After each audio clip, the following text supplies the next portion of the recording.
저는 4살, 6살 두 아들을 둔 30대 중반의 가정주부입니다. 이렇게라도 누구에게 털어놓지 않으면 제가 제명에 못 살 것 같아서 이렇게 사연까지 보내게 되었네요. 이런 건 처음 적어보는지라 조금 어색하긴 하지만 가벼운 마음으로 한번 들어봐 주세요. 제가 남편을 만나게 된 건 제 나이 27일 때입니다. 가난한 집에서 태어나 고등학교까지 마친 뒤 사원수 5명짜리 작은 회사에서 격리로 일하다가 지금의 남편을 만나게 되었습니다. 남편과는 지인의 지인을 통해서 만나게 된 사이로 남편 역시 비교적 작은 중소기업에 다니고 있던 평범한 회사원이었습니다. 남편은 남자다운 성격의 친구들을 좋아하는 사람이었어요. 무엇보다 당시에 저는 결혼할 나이가 되었다는 것 말고는 정말 어디 아무것도 가진 게 없었음에도 불구하고 남편이 그런 조건들은 따지지 않고 딱 저라는 사람 하나만 보고 결혼 뒤에도 조건을 따지지 않아서 고마운 마음까지 들더라고요.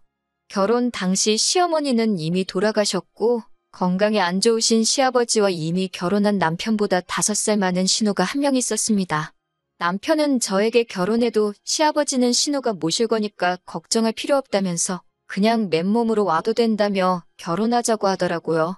저는 순진하게 그 말을 믿었기에 남편만 믿고 결혼식을 올렸고요.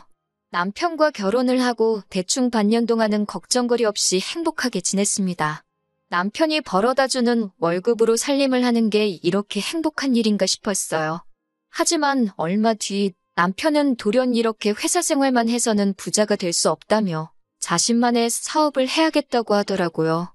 제가 갑자기 무슨 사업을 하려고 하냐니까 그런 건 차차 생각해 볼 거라면서 걱정할 거 없다고 하더라고요. 그러더니 일주일도 안 돼서 남편은 마음대로 상의도 없이 회사를 관둬버렸습니다. 그러더니 한 달이 지나도록 집에서만 놀고 있더라고요. 제가 이제 생활비도 없고 어떻게 할 거냐고 하니까 보채지 말라면서 자기도 다 생각이 있다고 짜증스럽게 나오더라고요. 솔직히 그때 결혼한 게 처음으로 후회되었고 늦기 전에 헤어져야 하는 거 아닌가 싶었습니다. 하지만 이런 상황을 제가 친정어머니한테 털어놓았지만 친정어머니는 오히려 저더러 이혼녀 딱지 붙이고 어떻게 살 거냐고 그러면서 그냥 꼭 참고 나 죽었어 하고 있으라더군요. 제가 기댈 곳은 하나도 없었습니다. 게다가 그러는 와중에도 몸이 자꾸 처지고 힘들어서 병원을 찾았더니 제가 임신 3개월 차라는 소식을 전해 듣게 되었습니다. 그러니 이제는 어떻게든 남편이 마음을 고쳐먹고 돈을 벌어오게 하고 가정을 지켜야겠다는 생각이 들었습니다. 남편에게 임신 소식을 알리니 그래도 아빠가 된다는 기대 때문인지 아니면 책임감 때문인지 사업한답시고 까불던 거 멈추고 어느새 금방 또 새로운 일자리를 구해서 출근을 하더라고요. 남편은 그렇게 제가 임신해 있는 동안은 또 그럭저럭 회사 생활을 잘 해나가는 듯 했어요. 하지만 남편은 상상 이상으로 끈기도 없고 성실하지 못한 사람이었습니다. 한 회사를 1년 이상 다니지를 못했고 그렇다 보니 좋은 직장에 다닐 수도 없었어요. 새로 다니게 된 직장도 전 직장하고 비교했을 때 벌이상 큰 차이도 없고 엄밀히 말하면 결혼 막 했을 당시에 다니던 회사와 비교했을 때 오히려 더 적은 편이었는데 하지만 주변 사람들한테 으스대길 좋아해서 주머니에는 늘 돈이 있어야 하는 사람이었습니다. 그래도 아들들에게는 끔찍하게 잘하는 사람이었기에 그거 하나만 바라보고 제가 이제껏 살아왔어요. 아이를 키우는 동안 저 역시 쉰 적은 없습니다. 짬짬이 집에서 할 수 있는 부업을 찾아서 하고 주말에는 남편에게 아이들을 맡기고 근처 모텔에 가서 청소도 하고 그러면서 살아왔습니다. 다들 대학 졸업장 하나는 있는 이 사회에서 상고 졸업장밖에 없고 아이까지 달려있으니 갈 수 있는 곳이 없었거든요.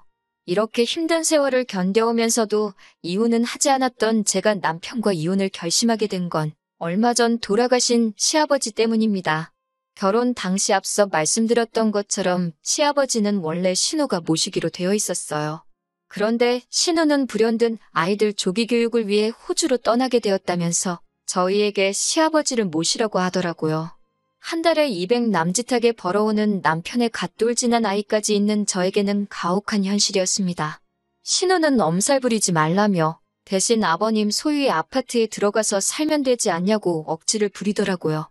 시아버지에게는 서울에 20평 남짓한 오래된 아파트 한 채가 있었는데 거기서 다 같이 살라고요. 그러더니 신우는 막무가내로 시아버지만 그 아파트에 모셔놓고 호련히 호주로 떠나버렸어요. 아무리 자식이 중요해도 그렇지 어떻게 자기 아버지를 버리다시피 하고 떠날 수가 있는지 저로서는 도저히 이해할 수가 없었습니다. 저도 부모복은 없는 여자이지만 그래도 저를 세상에 있게 해주신 분들이라 항상 감사하고 죄송한 마음뿐인데 말이지요. 남편마저 저에게 신경 쓰지 말라고 저렇게 놔두면 신우가 알아서 요양원으로 모시든 하겠지 라고 했지만 어떻게 사람이 그럴 수가 있겠어요. 결국 처음에는 일주일에 3-4번 들려 식사도 챙겨드리고 빨래도 해드리고 그랬습니다. 하지만 하루가 다르게 안 좋아하시는 시아버지를 보고 있으니 제 마음이 괴로워서 안 되겠더라고요. 하루는 제가 시아버지께 그냥 저희랑 같이 사실래요? 아버님 하고 여쭈니 시아버지가 어린 아이처럼 눈물을 보이시며 그래도 되겠냐며 미안하다고 그러시더군요. 저는 신우에게 연락을 하여 이러한 연유로 내가 시아버지를 모시고 살기로 했다고 하니 잘 생각했다며 며느리도 자식인데 자식돌이는 해야 하지 않겠냐고 하더군요. 그러면서 자기도 먹고 살기가 빠듯하니까 한 달에 20만 원 정도를 보내줄 테니 그걸로 반찬값이라도 보태 쓰라고 하더군요. 솔직히 돈 때문에 시아버지를 모시는 건 아니지만 고작 20만 원 받으면서 신우에게 간섭받게 되는 건 정말 싫더라고요. 저는 그런 돈은 안 보내셔도 되니까 시아버지께 연락이나 자주 드리라고 했어요. 아무리 제가 잘해드려도 며느리가 딸보단 나을 수는 없을 테니까요. 그렇게 시아버지를 5년 넘게 모셨습니다. 사실 저는 친정부모님의 사랑을 많이 받고 자라지는 못했습니다. 친정어머니는 제가 초등학생 때 친정아버지와 재혼을 하신 분이었기 때문에 정확히는 저의 친어머니는 아니시거든요. 저를 미워하지도 구박하지도 않으셨지만 그렇다고 저를 자식으로 사랑해 주시지도 않으셨습니다. 저와 친정어머니의 사이에서 친정아버지는 아무런 역할도 해주지 않으셨고요. 하지만 시아버지는 저에게 참 다정하신 분이셨습니다. 신우가 시아버지에게 이따금씩 용돈을 보내면 아버님은 그걸 몰래 꼭 가지고 계시다가 저에게 얼마 찔러 넣어주시며 티셔츠라도 사 입어라, 커피라도 사 마셔라 하면서 주셨어요. 이따금씩 저에게 앉아서 좀 쉬라며 대신 설거지를 해주시도 하셨습니다.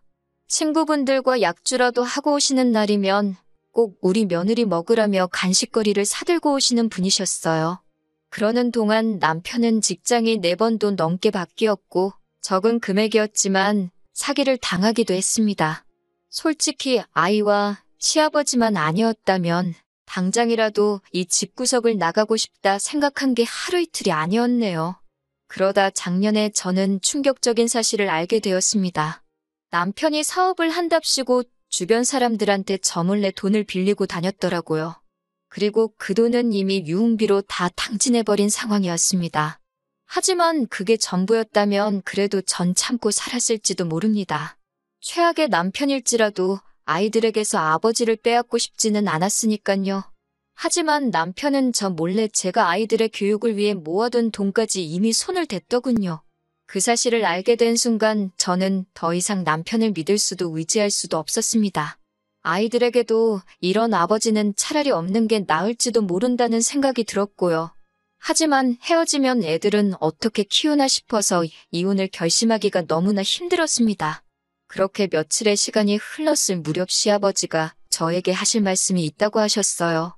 제가 무슨 일이냐 여쭈니 그동안 못난 남편의 못된 신우 때문에 고생이 많았지 라며 저에게 위로를 해주셨습니다. 평소에도 늘 저에게 고맙다, 사랑한다 말씀해 주시던 시아버지셨지만 또 그렇게 위로를 해주시니 눈물이 왈칵 쏟아지더군요. 저는 아니라고, 괜찮다고, 그런 말씀 마시라고 했지만 시아버지는 별 볼 일 없는 집에 시집와서 고생만 한다며 저에게 몇 번을 미안하다고 하셨습니다. 그러더니 당신이 저한테 참 많이 의지하셨다면서 저에게 이 집을 주고 싶다고 하셨습니다. 낡은 아파트지만 그래도 저만 괜찮다면 주고 싶으시다고요. 솔직히 순간 많은 생각이 들었습니다. 아무리 그래도 시아버지의 하나뿐인 재산인데 그걸 제가 받는 게 맞는 건지 동시에 그거라도 받아야 애들을 위해 좋지 않을까 그런 생각이요. 시아버지는 마치 제 마음을 읽기라도 하신 듯 이거 받고 우리 아들하고 헤어지라 하셨어요. 이 아파트 하나 있으면 그래도 혼자 애들 키우고 살만할 거라고요. 저는 시아버지께 정말 죄송하지만 그런 감사한 마음으로 받겠다 하고 그렇게 시아버지는 아파트 명의를 제 이름으로 바꿔주셨습니다. 물론 남편이랑 신우는 이 사실을 꿈에도 몰랐을 겁니다.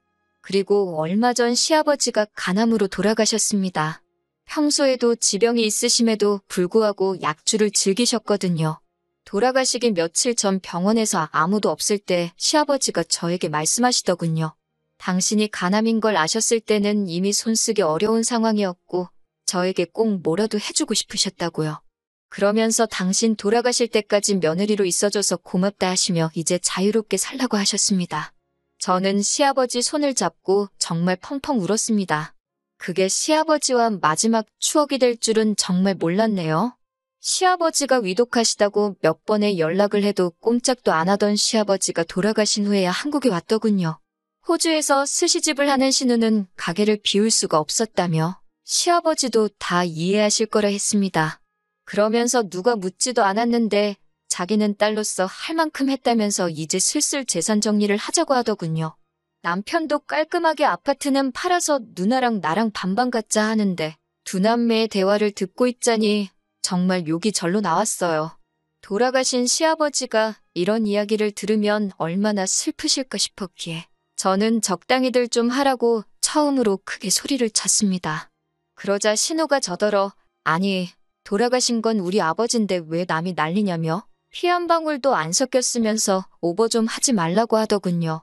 저는 이런 인간들과 더 이상 가족으로 살 이유가 없다는 걸 뼈저리게 깨닫게 되었기에 오랫동안 서랍 속에서 간직했던 합의 이혼서를 남편에게 주었습니다. 그러자 남편은 이제 짐도 사라졌는데 뭐가 불만이냐면서 저더러 지금 이혼하면 위자료고 뭐고 없다는 거예요. 자기 딴에는 시아버지 아파트 판돈을 제가 탐낼까 걱정하는 것 같았습니다. 저는 속으로 남편이 너무 한심했지만 남편에게 위자료 필요 없으니까 애들 양육권만 넘기라고 했어요. 그러자 남편은 좀 갈등하는 눈치였어요. 제가 애들 보고 싶으면 보여주겠다 하니까 신우는 야, 애 있으면 재혼도 못한다더라 하면서 애들 그냥 지들 엄마더러 키우라고 하라며 한 소리 거들더라고요. 그렇게 남편과 저는 이혼을 하게 되었습니다. 정말 다행스럽게도 신우는 스시집에 문제가 생겼다며 자기가 일단 호주에 다녀온다고 했어요. 신우도 동생인 남편이 못 믿어왔는지 아무것도 하지 말고 기다리라고 했더군요. 그리고 정말 멍청하게도 남편은 아무것도 하지 않고 지 누나인 신우만 기다리고 있더군요. 덕에 시아버지 아파트 명의가 이미 저한테 넘어온 줄도 모르고 남편은 저와 이혼을 해줬습니다. 3개월에 걸쳐서 이혼을 하고 난 뒤였어요. 신우가 호주에서 들어왔던 모양이에요. 그리고 남편에게서 연락이 왔습니다. 저더러 어떻게 이럴 수가 있냐며 처음엔 죽일 듯이 화를 내더라고요. 하지만 이미 1년도 전에 증여가 끝난 재산이라 남편이 할 수 있는 일은 사실 아무것도 없었습니다. 신우까지 합세해서 저더러 큰 자식이 둘이나 있는데 피도 한 방울 안 섞인 저한테 이걸 준 거냐고 말도 안 된다고 양심이 있으면 당장 토해내라고 성화였어요. 하지만 저도 더 이상 옛날처럼 한 번만 더 참자할 이유가 없었어요. 소송을 할 테면 하고 뭐 해보고 싶은 거 있으면 다 해보라고 나도 이번만큼은 내 거 안 뺏긴다고 강하게 나갔습니다. 그리고 시아버지가 주신 아파트는 재건축 허가가 나면서 가격도 많이 올랐더라고요. 지금도 남편과 신우에게서 핸드폰에 불이 나도록 연락이 옵니다만 저는 이제 아무것도 두려울 게 없어요. 아들 둘 데리고 혼자 몸으로 살아가는 게 쉬운 일은 아니겠지만 어디선가 시아버지가 저희를 지켜주시고 계실 거라 믿으며 열심히 살려고요.